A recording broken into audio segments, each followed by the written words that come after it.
தொடர்ந்து வேண்டிக்கிட்டே இருந்திருக்காங்க ஈஸ்வர்கிட்ட. ஒரு தடவை என்ன ஆயிருக்கான், சரியான கனமழை வெளுத்து வாங்கியிருக்கு.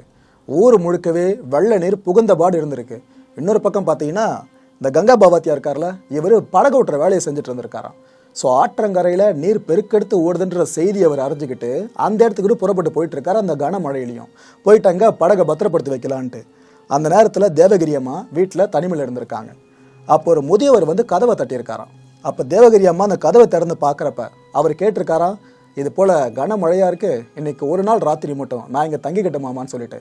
அதுக்கு அவங்களும் சரி வயசானவராக இருக்கீங்க தங்கிக்கங்கன்னு இந்த திண்ணை இருக்குல்லங்க, இந்த பழக்கம் இப்போ பெருசாக இல்லை, அந்த டைமில் பெருசாக இருந்துச்சு. வீடு கட்டும் போது திண்ணையை ஒன்று ஒதுக்கிடுவாங்க, போகிற வர்றவங்க யாரோ தங்கிட்டு போட்டோன்னு சொல்லிட்டு. இப்போ அது பெருசாக இல்லை, அந்த திண்ணையில் படுத்துங்க அப்படின்னு அந்த அம்மா சொல்லியிருக்காங்க. இவரும் சரிண்டு திண்ணையில் படுத்துட்டு இருக்காரு. அவங்க கதவை தாளிட்டுட்டு உள்ளே போயிட்டு இருக்காங்க. கொஞ்ச நேரத்தில் திரும்ப ஒரு கதவை தட்டிட்டு, அம்மா ரொம்ப பசிக்குது, சாப்பாடு போட முடியுமா அப்படின்னு சொல்லி